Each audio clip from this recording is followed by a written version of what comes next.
بەڕێزان بەردەوامین گفتگۆ دەکەین لەبارەی هەڕەشەی عەشیرەتە عەرەبەکان بەشێک لە عەشیرەتە عەرەبەکان بە پشتیوانی داعش شانە نووسەکانی داعش هەڕەشە لە کورد دەکەن لە ڕۆژاوای کوردستان ئەمە ڕەشانە لە چیەوە سەرچاوی گرتووە گفتگوێن پرس و باس بابەتاکەین لەگەڵ بەڕێز کاک شێرزاد مامە ماسێری لە زانستە سیاسیەکان لە هەولێرەوە ڕاستەوخۆ لەگەڵمانە کاک شێرزاد سڵاو لێ بێم کاتت باش عەشیرەتە عەرەبەکان لەم کاتەدا بۆ واکەن کێ دەیان جوڵێنێ؟ بەڵێ سلااوێ بڕێز و خۆشەویستیش لە بینەرانی کورسات نیوزەوە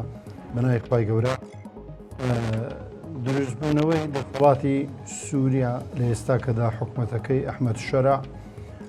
دیارە لە ئەنجامی معادلاتێک و کۆمەڵک بابرێن گۆڕانکاری لە مەسەرەی نەخشەی سیاسی ڕۆژهەڵاتی ناوەڕاستەوە بە تایبەتی لە هیلالی شیعی و کۆمەڵێک هاوچێشی دیکە و شەڕ و جەنگی هەفتی ئۆکتۆبەری غەزە و ئیسرائیل و پاشتریش پێکدادانی ڕاستەخۆی نێوان ئەمریکا ئیسرائیل ئێرانەوە و ئەو هاوچێشە وای کرد ڕاستەکەی لەوانەیە ئەوان پلانی تریان هەبی لە بۆ ناو سووریا بەڵام ئەو حکوومەتی ئێستا لە هەزار بەرداوامە لە کارەکەی خۆی و سەبر پێگەکانی خۆی جێگیر دەکات بەڵام لە بەرامبەریشدا ئەو مانایوانیە ئەو حکوومەتمە لە ڕووی سیاسیەوە دەیبین ڕووی هاوچێشەوە با بنێ هەرسەنگانی لۆ دەکەین خۆی ڕۆڵ و کاریگەرینە بە ناو معادەرەکەی بابرێن پشت بە خۆی نەبەستیتن بەپێی ئەزمموی جەنگەکانی حکوومەت لەگەڵ بابرێن پێکاتەکان بە تایبەتی پارێزگاکانی سوێدا و دروزەکان و عەلەویەکان و ئەوانەوە دیارەگەن ڕاستەوخۆ حکوومەت تەدەخۆل بکاتن بابرێنەکە دروزەکان دووبارە کردەوە ئیسرائیل ڕاستەوخۆ لە وەزارەتی بەرگری سووریایدا لە ناو دیمەشق بەڵام پلانی حکوومەت چۆن بۆ لە ڕێی هۆزە عەرەبەکانەوە وتیان ئێمە قوڵ ناکەین خاکمان پارچە پارچە بکرێ و سووریا دەبی وابی و سووریا بپارێزرەوە بابەتانە هێرشی بابرێن عەشاری زەنجی ناوە خۆیان دەست پێ کرد بۆیە تا چۆچیان بە ئیسرائیل و ئەو مەعادەرێکە بووە بەکانی دادا ناچار هاتنە ژێر ئەو ڕێکەوتنە ئەمنیەی کە دەبی بە سەرپەرشتی وەزارەتی بەرگری بۆ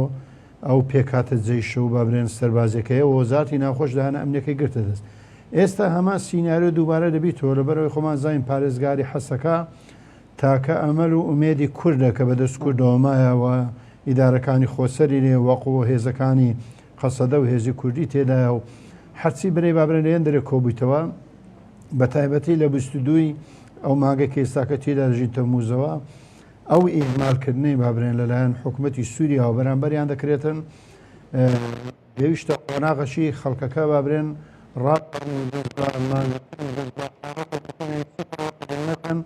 ئەو قۆڕکاری کە بەسەریان دادێ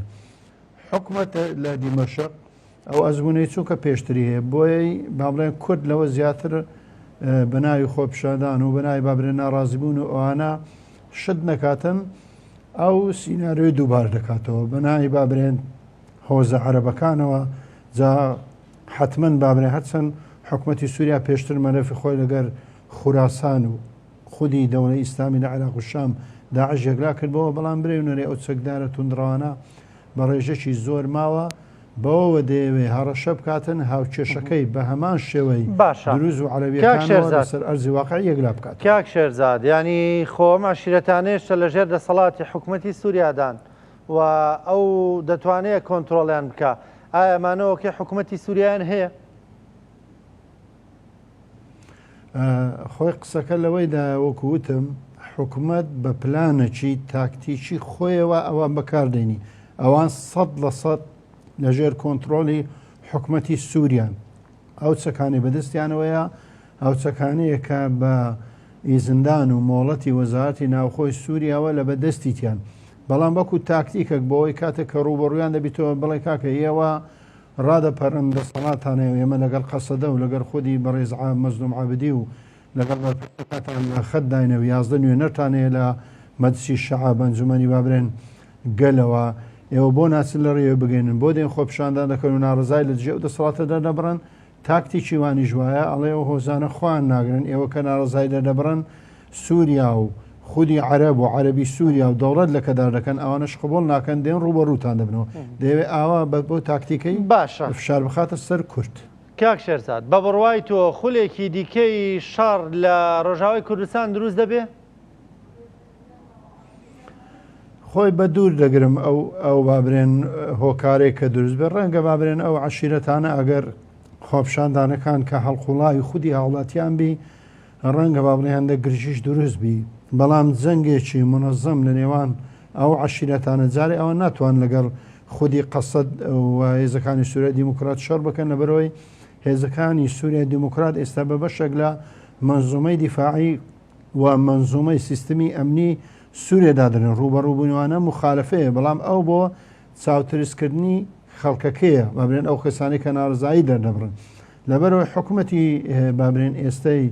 سووریا دیمەشە حکوومەتەکەی شەرع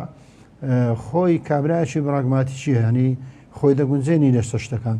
تۆندەکە کۆمەڵەکان گاودێتە پێشوەکو پێشتر کە کۆمەڵە کشتی کرد بەڵام کە کارهاتە سەر خودی بابرێن ناوجەرگەی حەسەکە و بە خودی مکەوینی کورد نەرمی نواندوو دەی وەردەوردە کێشایەوە و هێزێکی مشتەرەکی دروستکە هێنایە و ئەجینا ئومورەکان و ئەوانەی کە هەیە هەمووی لەسەرەوەی خۆتی هەم هێزی ئەمنی هەم هێزی پۆلیسی و ئاسایش هەم وەکو منزومەی دیفاعیش لازال لەژێر کۆنتترۆلی هێزە کوردیەکاندایە بەڵام بە تەنسیق لەگەڵ حکوومەتی دیمەشق بەوە ئەگەرە بە دوورە چکۆکوتم ڕوبەڕووبوونەوە لەگەڵ کورد لە ئێستاکەدا هەموەکو پێکاتێک ئەو ناتوانانی قوبولیکە حکوومەتەکەی تەقبولی وی ناکە وەکو تریش شەڕە لەگەر وەزارتی ناوخۆ وەزارتی بەرگری باشە پێ دوای عشیرەتە عەرەبەکان ئەمە دەزانن یان پێدوان نییە ژێر بەژێر جۆرێک لە ئۆکەیان وەرگرتبێ بۆ ئەمە بۆم گێچەڵ پێکردنە بە کورد خۆی یەکشت هەیە حکوومەت لە ئەسڵدا لاسڵ خودی حکوومەت پلانی شەڕەنجێزی و تێکدان زۆر جاروەیە نابیدا بنێت چکەگەر حکوومەت وابیتن خۆی لە ناو دەباتن ئەوە بابرێن لە سیستمەکی استراتیزی هەموو حکوومەتەکاندا هەیە بەڵام کاتێک لە ناو کۆمەڵک کێشەدایە کاتێک لە ئازال دروز و عەلەویەکان لە ئەبوابن کاتێک لە ئازال ئیسرائیل ئێستش یەکلابیتەوە لە جەنجی حیزبوڵڵا و جەنجی ئێران و ئەو بابەتانەوە فشارانە سەنەمینێتن حتمما تەسوی حسابی خۆی لەگەڵ سووریا دەکا لانی کەم یان دەبی بیخاتە ژێر ڕێکەوتنی ئیبراهیمی و ڕێکەوتنەکی بەهێزی خۆی کە سەربازی و ئەمنی و کۆمەڵک شتکە بگریتەوە یا خودت بەو شازەی ڕەنگە لی نەگەڕێتن بۆیە کێشەی زۆرە بەڵام وەختە کە دەبینی ئێهمالێک هەیە ینی ڕاستەکەی هەم خودی حکوومەت ئەو بودجە و ئۆندەرەسە پێ نییە و نەفتەکانی هەمووی بەو شازەی نەفرۆشتە تەسبێ حیساب و شتەکان کە تاوەکو بتوانی خەدەمات لە سووریا بەرەو پێش بە خۆشگوزەرانی ئاودانکردنەوە فشاری زۆری لەسرە هەر فریای دیمەشق و جارێ بابرێن حەلەب و پارێزگا گەورەکان دەکەویتن لەبەرەوەی هێشتان نەگەیشتیتە ڕێکەوتنی تەواو تەسوی تەواو لەگەڵ پارێزگای حەسەکە و بەتایبەتی پێکاتی کورد و بەڕووی ئیداری و سەربازی و ئەمنیەوە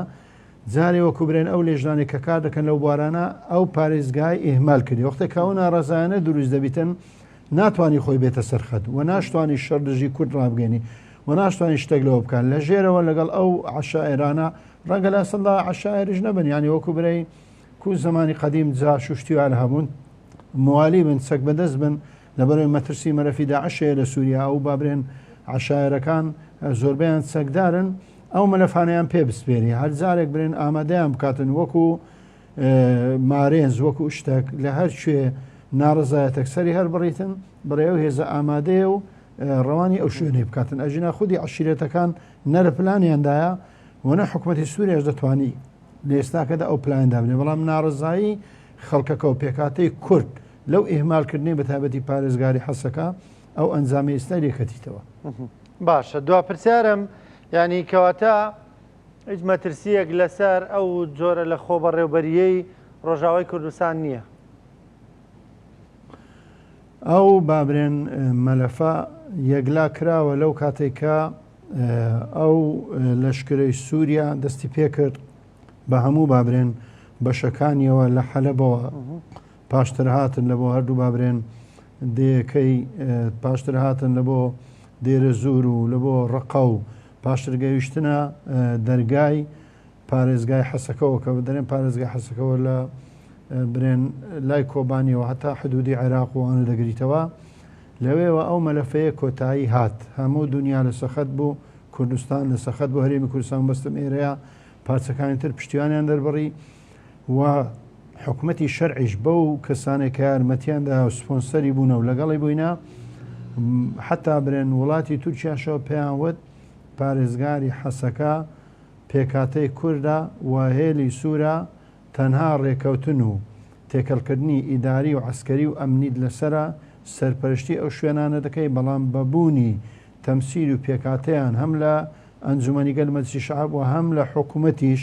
و حتا بڕیاروا بوو جێگری سەر و کۆماریش دووبار هەر لە کورد بێوزە نازەم جێگری یەکەمیان دوو بەڵام پێشنیارەشە بوو پێکاتێک کوردیش بەڕاستی ینی ئەمە کە قسە دەکەین شتەکە دەبێت خۆی سێری بکەین